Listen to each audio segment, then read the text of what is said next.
남해군청에서 일하던 기간제 근로자를 무기계약직으로 채용하는 과정에 전임 군수가 개입한 정황이 경상남도 감사에서 뒤늦게 드러났습니다. 경남 서부권 소식 진주 스튜디오에서 한유리 아나운서가 전해드립니다. 네, 진주입니다. 불과 22일 동안 한 군청에 기간제로 근무하고 갑자기 무기계약직으로 뽑힌 사람이 있습니다. 지난 2017년 남해군청에서 일어난 일인데요.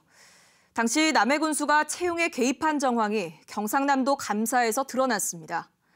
남해군은 뒤늦게 해당 전임 군수를 경찰에 수사 의뢰했습니다. 박기원 기자입니다.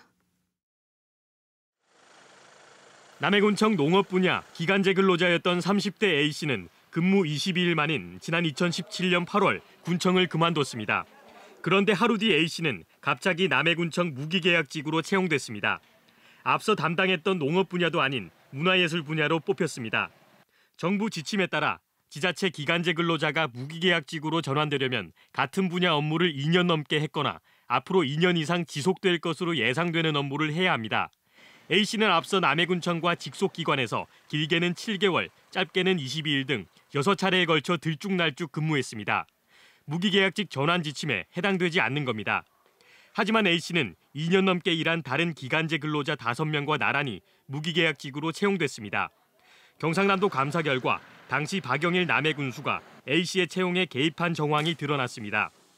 당시 남해군 인사 담당자는 A씨의 무기계약직 전환이 어렵다고 박 전 군수에게 보고했지만 군수가 밀어붙였다고 감사 과정에서 진술했습니다. 지시가 있었는데 이 부분이 조금 대상에서 이 대상이 해당이 안 된다는 이제 어필을 한 2번 한 것 같아요. 저희들도 뭐 또 이제 어디 보면 이제 뭐 복종이 뭔가 있긴 하지만은. 남해군은 최근 박영일 전 군수를 직권남용 혐의로 경찰에 수사 의뢰했습니다. 경상남도 감사에서는 또 당시 남해군 인사 담당자가 무기계약직 전환 대상자를 임의로 정하고 군수에게 직접 보고해 전환을 추진한 것으로 드러났습니다. 경상남도는 다른 기간제 근로자들의 무기계약직 전환 기회를 침해했다며 당시 인사 담당자 2명에 대한 중징계를 남해군에 요구했습니다. KBS 뉴스 박기원입니다. 4천만에서 야생조류의 분변을 중간 검사한 결과 H5형 조류 인플루엔자 항원이 나왔습니다. 농림축산식품부는 고병원성 여부를 판단하려면 닷새 정도 걸린다며 4천만의 방역본부 초동 대응팀을 투입해 해당 야생조류 분변의 채취 지점 출입을 통제했습니다. 사천시와 한국항공우주산업 카이 등이 오늘 사회적 약자 고용 창출 업무 협약을 맺었습니다. 앞으로 카이는 항공, 우주박물관 주차장 일부 무상 사용을, SK주식회사 CNC는 세차 예약 시스템 개발비와 유지 관리를 지원합니다.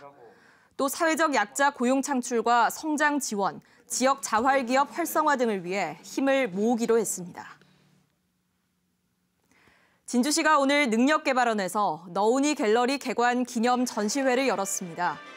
초대 작가를 초청해 열리는 기념 전시회는 오늘부터 다음 달 23일까지 열리며 수채화와 유화, 문인화 등 다양한 작품이 전시됩니다.